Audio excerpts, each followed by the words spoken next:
Hello everybody, this is me, my unboxings and finding today, and today I have a very special review of the brand new, just released Fujifilm Instax Mini 11.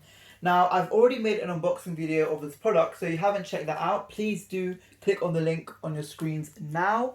You should see a link, please click on it, and it should bring you to another video of my channel where I unbox this product. It was the first video on YouTube on this product. Because that video received so much support, so many likes, so many views in such a small amount of time, I was like, you know, I need to make a review of this video. I need to make a review of this product. It was essential. So this is what I'm doing today. And without further ado, let's get started. So the first thing we can see on the front is the mirror. This mirror is for helping people take pictures, like selfies, for example. Here we have the flash. Here we have the Instax Mini logo. We have some sensors.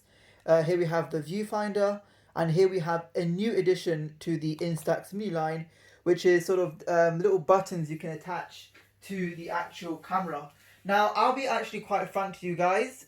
The way that it works is you have like a little adhesive that you adhere to this part here, and then adhere back to the silicone of the actual jewel, and then you stick it on. I've tried that twice with both of them because they give you two in the packet. And it didn't work. It didn't stick on at all. So I feel like that's a bit of a gimmick. I mean, I don't know if people would actually use that in a real world setting. I feel like that part of the camera is probably aimed towards younger users, not towards older users or more mature users, for example. So if you're a child and you're watching this video, or if you're a teenager, you'd probably love that feature. But personally, to me, I don't really enjoy it. I just think it's something that is not necessary for this camera to function normally. It's basically like a jewel which glows in the dark. You know, who would take a picture in the dark anyway with this camera? I don't know who. I don't know if it'll come out nice, but whatever. And then we have it says here Instax lens 600mm, and then it has a focus range between 0.3 meters to infinity. And as I talked about in my unboxing, it has a new sort of function where you press this button and it turns on. That's all of them. But you can see that you have to do another thing here where you can pull it. And when you pull it, it says selfie on, meaning that the selfie mode becomes activated. So you can actually take a selfie on this camera by just pulling this mode. So it feels like this camera is made just for selfies. And I'll show you exactly why in my photo samples after this bit of the review. And at the top here, it says Fujifilm, because this is where the film comes out. You know that already. And then at the back, it sort of tells you how many film is left. And I have, as you can see, a little Instax Mini already in there, a little film card already. It takes the Instax Mini, tells you how much film is left, and this is the viewfinder. And then this is the embossment, and I really like this embossing into this actual camera. It actually makes it feel more premium, and it actually shows that the Instax brand is a big brand. It's specialized for like instant film, and I really like Fujifilm. Fujifilm, in my opinion, is probably better than Polaroid when it comes to mini film. I actually had a Polaroid once, but that's a really old Polaroid. I don't know if you know about the Polaroid Social-O-Matic, so this one right here.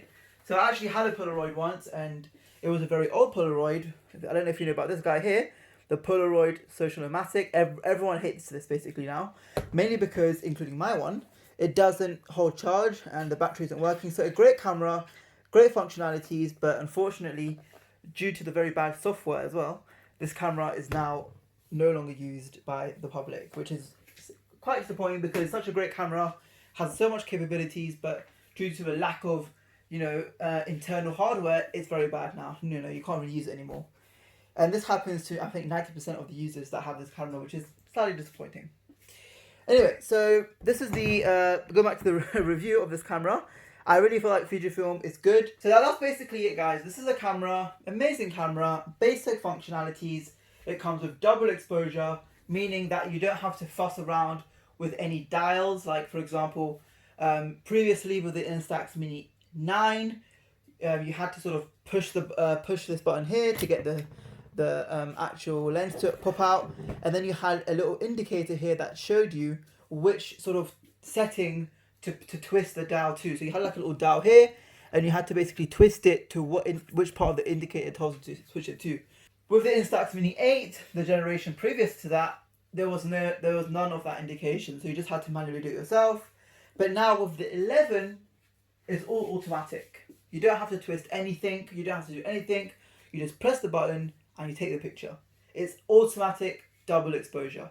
Basically meaning it takes the picture automatically, whether you're in a dark environment, whether you're in a light environment, whether you're in an environment where it's rainy or there's not enough sun, there's not enough, etc.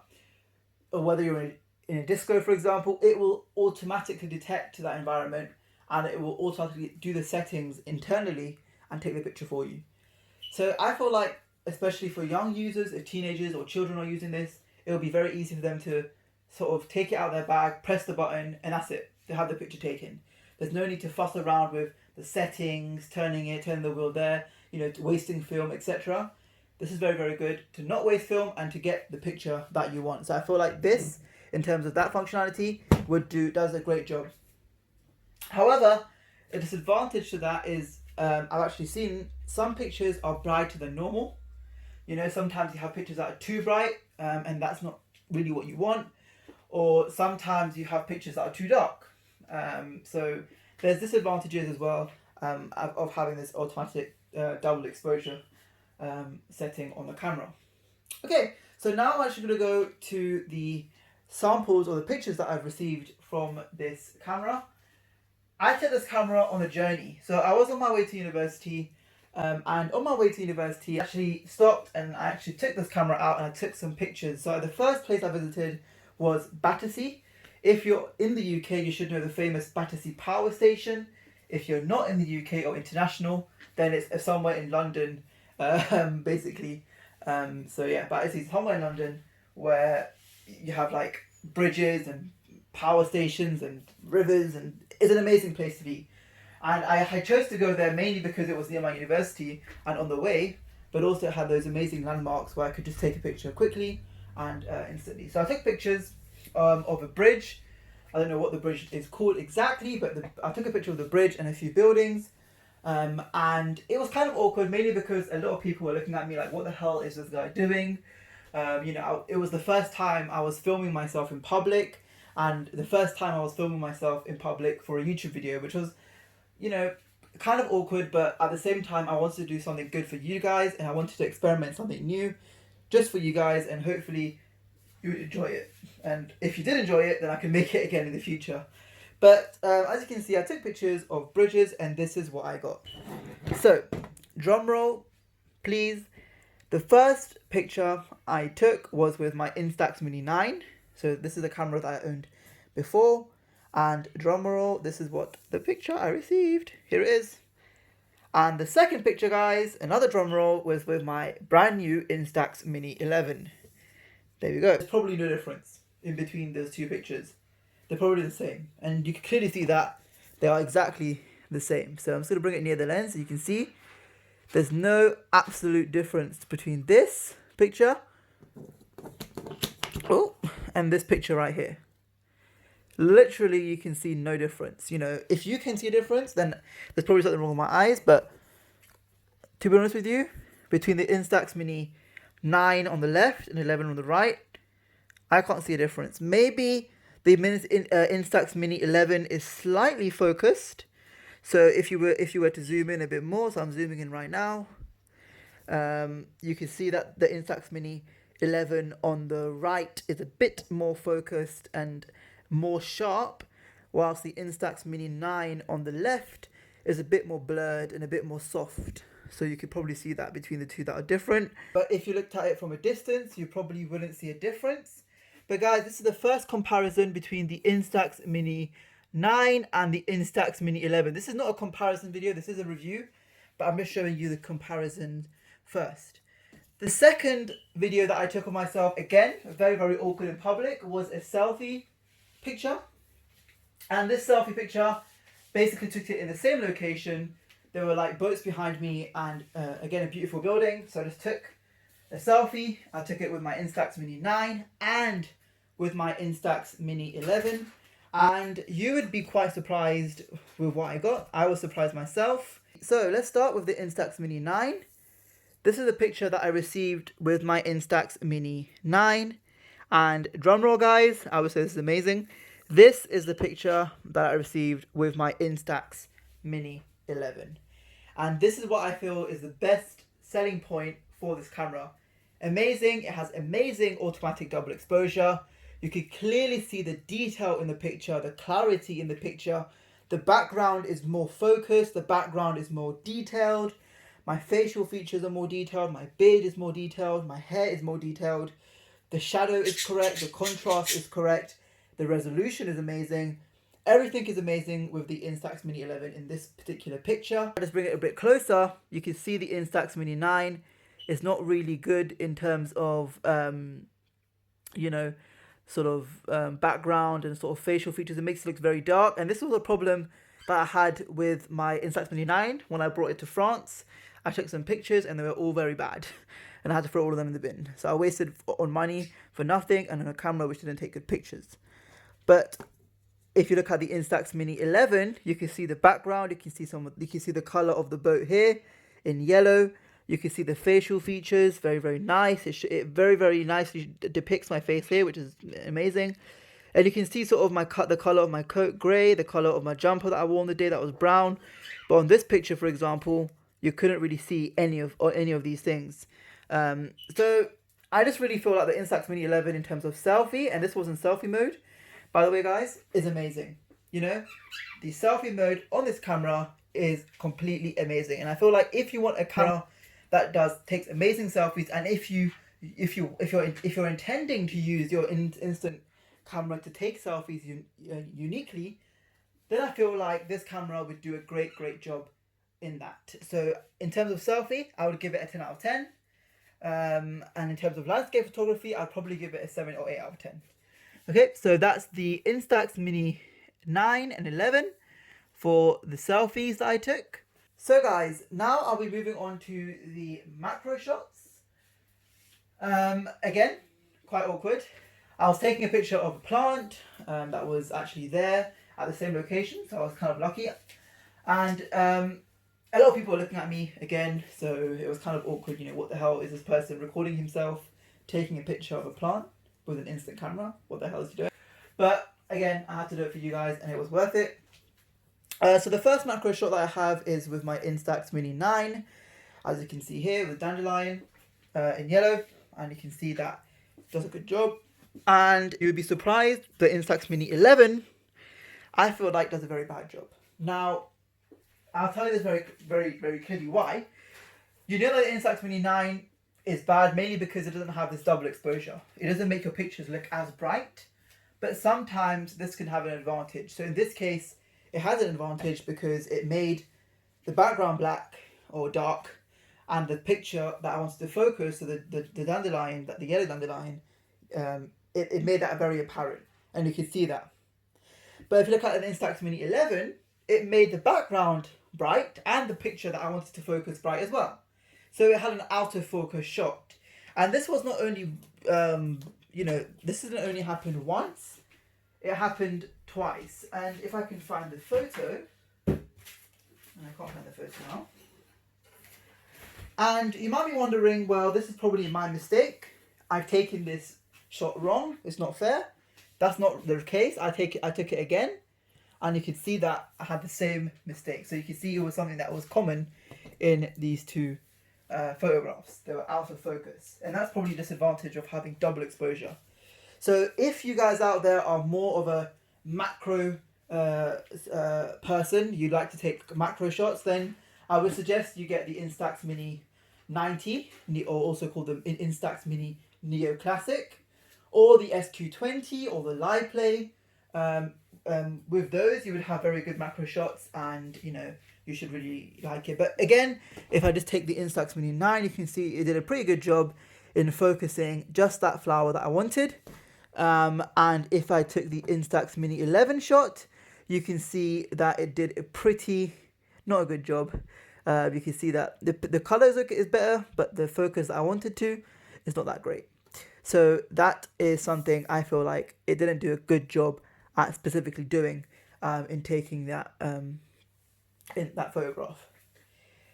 And then the final picture I'm going to show you, I was at the House of Parliament, and I don't have the Instax Mini 9 to compare it at, but again, I was at the House of Parliament, I took a quick picture. Again, there was more people there, so more people were looking at me, and it was more awkward, but I had to do it because of you guys. And here we go again. Here is the picture that I received from the beautiful House of Parliament. You can see the colours were amazing. You know, it had a very nice gothic look to it. A lot of people might hate that, but I thought it was pretty cool. But that's it. This is basically it. And I took another picture of my marine fish tank inside my house, and you can see it did a very bad job because it's, again, too exposed, too much light, too much brightness, not really good. And then another picture that I just took with the landscape and the plant at the same time, and you can see that I did a good job in that as well. But anyway, guys, what we could conclude from these series of photographs, if it's not evident already, that the Instax Mini 11 does a pretty good job when it comes to selfie photos, but does a very bad job when it comes to things like macro photography, and you could say in a middle job when it comes to landscape photography. You know, it does a good job in terms of it's more sharper now, but you can see it also does a bad job because it's, you know, not as bright or not as detailed. But this is what you should expect from it. You know, you can't expect more than that from your mini film. Anyway, in my opinion, if you wanted a better camera, you would have to pay triple the price. So this is about £60 in the UK or $60. If you wanted to get something that is more, you know, has all those features of an amazing instant camera, so things like double exposure, things like macro shots, things like creative filters, things like wider film, so you could use a wider square film that Instax offers, then I would suggest you get something like the SQ20. You know, the SQ20 is amazing. You can use it as a printer, so you can use pictures from your phone via Wi-Fi and send them to the camera. You could take pictures and then you could also review them before you print them out. You can add an SD card, save them to the SD card, so you have like you can use it as an instant camera and a digital camera. So that's what we call it, the hybrid sort of camera. It's a hybrid camera. So I would suggest you would go for something like that. But again, that's triple the price. It's about £180 in the UK or $190 if you're in the US. So you should get that if you want a better camera, if not the best camera of the instant camera range across all brands of Fujifilm, Polaroid, etc. However, if you wanted a slightly better camera, I would suggest you get something like the Instax Neo Classic 90, for example. That you could take double exposures, you could take you know, macro shots, and you have all of the functionalities that you want. But of course, as all instant cameras, they all have their disadvantages and they all have their advantages. You know, for example, why would someone not upgrade from the Mini 9 to the Mini 11? You know, if you wanted to buy the Mini 9 in the shop today, it would be about £50 or $50. If you wanted to buy the Mini 11 in the shops today, it would be about £60 or $60. So it's only a $10 difference. So why would someone not want to pay $10 for specifications that will be highly upgraded? You know, it doesn't really make any sense. So that's why sort of the Instax Mini 9 and 8 now are discounted. You know, they're in clearance, if you want to say. All shops are sort of getting rid of it, which sort of makes sense in terms of marketing. But anyway, in my opinion, just to end this video, guys, I shouldn't talk too much. I don't want to make this video an essay, but in my opinion, I feel like the Instax Mini 11 is a great camera for its price. It has great specs. It has great selfie mode. You know, if you're a fan of selfies, totally go for the camera. If you want to take you know, pictures now and then get this camera. You know, there's no need for you to get a more sophisticated camera than this. Anyway, guys, I hope you enjoyed this video. If you really enjoyed this video, please share this video with your friends, your family, your siblings. Please like the video, comment, and subscribe to my channel. Turn those notifications on so you get updated with my latest videos. And the next video that I might be making is probably a fish video. So any of my fish lovers out there, I've seen a lot of comments on my video saying, make a fish video, make a fish video. I'll try my best and I'll catch you guys later. So guys, if you really want the Instax Mini 11, here it is. Get it. I'll leave the links down below to Amazon, Argos, Currys, PC World, etc. in the UK. But you can also get things like Walmart, Target, etc. in the US. Anyway, have a nice day, guys, and I'll catch you guys later. Bye, and don't forget to subscribe.